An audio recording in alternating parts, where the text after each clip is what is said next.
So, there was nothing but God. And God is, super cool. Think of him as, a really popular jock, but instead of cheating on everybody, he's for everybody. And then one day, he created all these things like light, darkness, land, water, and OMG, my fave, super cute animals. And then OMG, he met a man. Hey. Anyway, yeah, so the first man ever, he's the new kid, but no one else goes to that school except for the principal. A little awkward. Anyway, so then God is like, hey, do you want a wife? So he took his rib and boom, super cute queen wifey material. But then, oh no, here comes a snake. Literally, nobody likes a snake. He's like the jock that stole your man, then his girl, then her new man, then the side man. Oh my gosh, he's so annoying. Anyway, he totally tricked the super cool power couple of the school into eating the fruit, and they were like, where are our clothes? And then God was like, OMG, you know good and evil. You betrayed me. How could you? But you know what? It's fine. I still love you, Pookies, because one day that mean old man is totally going to get destroyed by my kid. Just you wait. So now Adam and Eve have two super cute, precious little sweet little munchkin babies. And Cain was so jealous of Abel because basically Abel got an A on the trusting God test and Cain got an F. So he literally killed him. What? Anyway, so now he's super dead. Adam and Eve were like, girl, what is wrong with you? And God felt the same. So now everyone and their mother wants to kill each other. So God is like, okay, star student Noah, you and your fam are safe, but everyone else has got to go. So we flooded the earth, but God is so cool. And he was like, okay, everyone, here's this super fun, colorful rainbow. I won't do it again until that lying little snake gets totaled by my son. So now people still sin, but it's the diet version of sin. And this guy, Abraham, is super besties with God. And God is like, I have a surprise for you. You're going to be the leader of the one place that isn't worshiping a statue right now. And you're going to have so many cutesy little babies. And then Abraham is like, with this old hag? Okay, God, you're lucky I love you.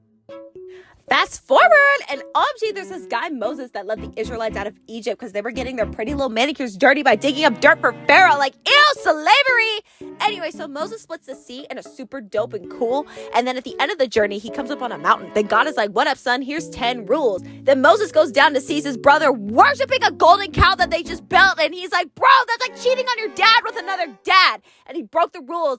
But Moses has great memories, so we didn't forget about them. Now, the Israelites, except for Moses, enter the promised land because Moses do be sinning and died before he could enter with his people. The Israelites are like, can we get a king, please? And this guy is like, ew, no. But, democracy. So they get a King Saul, but he's boohoo oppressive. And it's he kept all the good parts about a school lunch except for Pizza Friday. And then the super young kid named David is appointed as king, but no one takes him seriously until he kills the worst jock ever named Goliath with the rock. And then all the ladies are like, oh, he's so dreamy. And they even wrote him a little song. Anyway, I don't really like reading. So to sum it up again, Israel is literally tweaking right now because they built this super pretty temple. Now they're worshiping demons in it. But God's like, well, it's fine. I can fix it. And so will you. So now a Messiah is coming. And Mary, who has never let a man touch her in her entire life, is told she's going to be Perego. And Mary is like, ain't no man can have this. And the angel's like, well, the Holy Spirit can. He's like, nah, Pookie, the Holy Spirit is going to put the baby in there. So when she does get pregnant, Joseph is like, so you going to explain? But Mary does her best to convince him. And now Jesus is born oh, dude, he's so cute. Anyway, he's just living life like a normal kid doing normal things. Then when he's all grown up, he's like, guess who's coming to save you? It's me. Then half the church is like, yay. And the other half is like, absolutely not.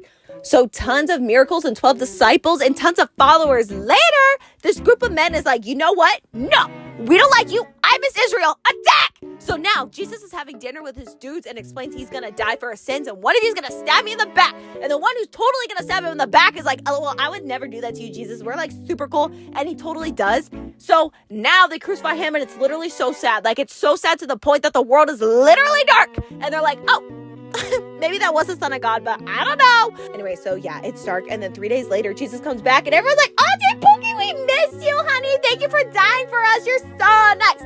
But don't do it again because it was literally scary. And Jesus literally conquered death. And now Satan's tweaking because he's very mad. So now Jesus is like, peace. I got to go home to my dad. Don't miss me too much, but I'll be back. Okay, bye. Here's the Holy Spirit to live within you. And that is the story of Jesus.